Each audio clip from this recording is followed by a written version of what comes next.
Hello and welcome basic smart education YouTube channel. Friends, आज हम बात करेंगे निष्ठा FLN 3.0 प्रोग्राम के अंतर्गत मॉड्यूल 12 की आंसर की के बारे में। मॉड्यूल 12 का नाम है बुनियादी स्तर के लिए खिलौना आधारित शिक्षण, यानी educational toy based teaching for foundation stage. इस मॉड्यूल में हम एजुकेशनल टॉय को इफेक्टिव लर्निंग के रूप में यूज करने की पॉसिबिलिटीज जानेंगे और साथ ही जानेंगे DIY आइडियाज। और इसके साथ साथ ग्रेट एजुकेशनिस्ट लेव वाइगोत्स्की के अनुसार भाषा और विचार के विकास में खेलों का महत्व जानेंगे। साथ ही खिलौना आधारित शिक्षण किस एज में शुरू किया जाना चाहिए और कुछ महत्वपूर्ण सक्रिय शारीरिक गेम्स के बारे में जानेंगे। खिलौने के इतिहास को जानेंगे। गुजरात का प्रसिद्ध स्वदेशी खिलौना जानेंगे। ढिंगली डॉल्स, जिसका नाम है कोलाइडोस्कोप, के बारे में बात करेंगे। अगर चैनल पर फर्स्ट टाइम विजिट कर रहे हैं तो प्लीज सब्सक्राइब कर लीजिए। फर्स्ट क्वेश्चन, किस स्टेज पर खिलौनों द्वारा सीखने की सबसे अधिक जरूरत होती है? Foundational and preparatory stage. Second question, बच्चों में छोटे समूहों में शांत खेल को सुनिश्चित करने के लिए कौन सा विचार अच्छा है? एक खेल क्षेत्र का सर्जन करना। थर्ड क्वेश्चन, स्वदेशी खिलौने बच्चों को किसके साथ जोड़ते हैं? यह हमारी संस्कृति के साथ जोड़ते हैं। क्वेश्चन नंबर फोर्थ, बुनियादी स्टेज पर खिलौनों की शुरुआत करने का उद्देश्य क्या है? कम आयु से ही अनुभवात्मक सीखने को बढ़ावा देना, एक्सपेरिमेंटल लर्निंग इससे हो जाती है, इसलिए खिलौनों को ज्यादा से ज्यादा यूज करना चाहिए। क्वेश्चन नंबर 5, फाउंडेशनल स्टेज पर खेल और गतिविधि आधारित पद्धति को क्रियान्वित करने का आवश्यक घटक क्या है? बाल अनुकूल परिवेश, यानी फाउंडेशन स्टेज के लिए सबसे important ingredient child compatible environment है। क्वेश्चन नंबर 6, निम्नलिखित में से पारंपरिक इमारत खिलौना पहचाने। इसके लिए राइट ऑप्शन जिगसॉ पजल्स है। क्वेश्चन नंबर 7, कौन सा DIY आइडिया नहीं है? DIY डू इट योरसेल्फ, ये आइडिया बाजार से खिलौना, हवाई जहाज खरीदना और इसके साथ खेलना। क्वेश्चन नंबर 8, बच्चों के लिए खिलौनों के चयन के लिए निम्नलिखित में से कौन सा मार्गदर्शक मानदंड होना चाहिए? खिलौना बच्चों की आयु के उपयुक्त हो, उसकी एज के अकॉर्डिंग हो। किसने कहा है? खेल भाषा और विचार में के विकास में सहायक होते हैं, ये हमारे एजुकेशनिस्ट लेव वाइगोत्स्की का विचार है। Question number 10, ring set puzzles किस प्रत्यय को सीखने में सहायता करते हैं? इससे क्रमबद्धता बच्चा सीख जाता है। क्वेश्चन नंबर 8, गुजरात में सेट ऑफ किचन यूटेंसिल्स खिलौनों के लिए निम्नलिखित में से कौन सा नाम लोकप्रिय है? ये रसोई का नाम लोकप्रिय है। क्वेश्चन नंबर 12, निम्नलिखित में से कौन सा खेल लोकप्रिय पारंपरिक भारतीय खेल नहीं है? ये क्रिकेट। बाकी तीनों खेल पारंपरिक गेम है। क्वेश्चन नंबर 13, कक्षा में बच्चों को अपने लाने की अनुमति होनी चाहिए। खिलौने और गेम्स अपने लाने की बच्चों को अनुमति परमिशन होनी चाहिए। क्वेश्चन नंबर 14, खिलौने और शैक्षिक खेल सामग्री को नहीं होना चाहिए, सांस्कृतिक रूप से अप्रासंगिक। क्वेश्चन नंबर 15, खिलौने छोटे बच्चों की किसमें सहायता करते हैं? संज्ञानात्मक विकास में खिलौने बहुत सहायक हैं। नंबर 16, खिलौनों का इतिहास कितना पुराना है? सिंधु घाटी काल से खिलौनों का इतिहास है। मैं आपको बता देता हूं, खिलौने प्राचीन सभ्यताओं के स्थलों से प्राप्त हुए हैं। सिंधु घाटी सभ्यता 3010 से 1500 ईसा पूर्व से खुदाई में किए गए खिलौनों में छोटी गुड़िया, पक्षियों के आकार की सीटी और खिलौना बंदर शामिल हैं। नंबर 17, निम्नलिखित में से कौन सा तकनीक की आधारित गेम है? ये वीडियो गेम में टेक्नोलॉजी यूज होती है।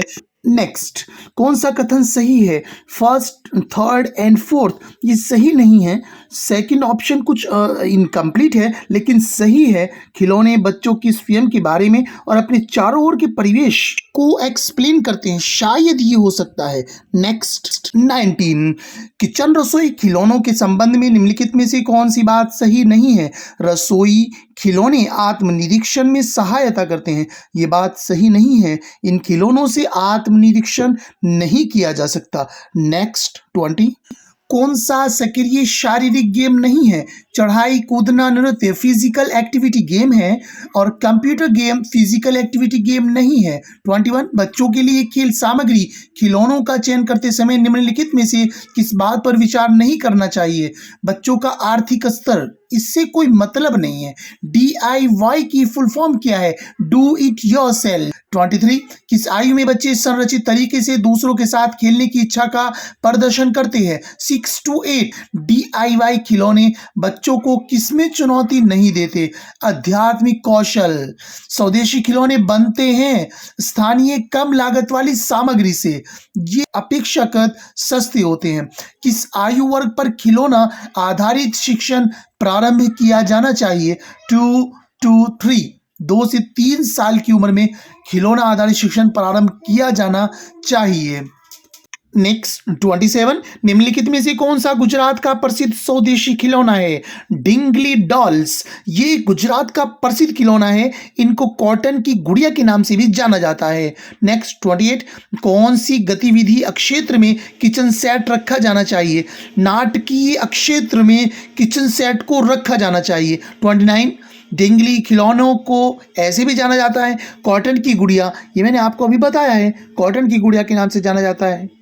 नेक्स्ट 30 कोलाइडोस्कोप किसकी समझ विकसित करने के लिए बहुत उपयोगी है? प्रतिबिंब और अपवर्तन के विज्ञान प्रत्यय को विकसित करने के लिए बहुत उपयोगी है कोलाइडोस्कोप।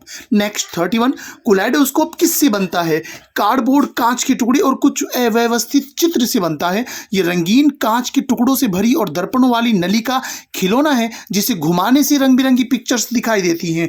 32 रिंग सेट पजल्स के संबंध में निम्नलिखित में से कौन सी बात सही नहीं है? कांच से बना हुआ होता है, ये गलत है। बाकी तीन ऊपर के तीनों ऑप्शन सही हैं। 33 शैक्षिक सहायक के रूप में खिलौनों के संदर्भ में कौन सा कथन सही है?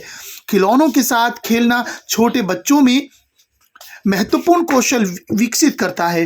34 छोटे बच्चों की भाषा और संप्रेषण कौशलों को बढ़ावा देने के लिए खिलौने, टेलीफोन और बोलती पुस्तकें तकनीक की सहायता प्राप्त खिलौनों के कुछ उदाहरण हैं।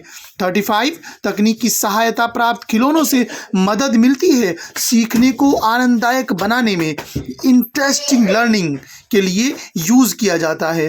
छोटे बच्चों के लिए बनाए जाने वाले खिलौना केंद्र में होना चाहिए खिलौने और आयु उपयुक्त हस्तकौशलीय सामग्री। नंबर 36 DIY क्षेत्र को होना चाहिए अच्छी प्रकार से सामग्री रखी हुई, साफ और व्यवस्थित। क्वेश्चन नंबर 38 स्वदेशी खिलौनों के संदर्भ में कौन सा कथन सही नहीं है? स्वदेशी खिलौने आसानी से उपलब्ध नहीं होते, ये सेकंड ऑप्शन गलत है। क्वेश्चन नंबर 39 बच्चे वस्तुओं को क्या करना पसंद करते हैं? क्योंकि वो स्वभाव से ही सीखने के लिए उत्सुक और जिज्ञासु होते हैं, इसके लिए वो दो जोड़ और तोड़ करते हैं वस्तुओं को ताकि उनकी जिज्ञासा और उत्सुकता पूरी हो जाए। Question number 40 and last question बुनियादी स्टेज पर एक बॉल अनुकूल कक्षा में कौन सी पद्धति का प्रयोग किया जाना चाहिए? खेल खिलौने आधारित बाल केंद्रित पद्धति का प्रयोग होना चाहिए। साथियों, ये था लास्ट मॉड्यूल FLN प्रोग्राम का। इवैल्यूएशन में आपको कमेंट जरूर लिखना है, वीडियो कैसी लगी, और आप सबको चैनल को सब्सक्राइब करना है। ज़्यादा से ज़्यादा वीडियो को शेयर कीजिए। Thanks for watching.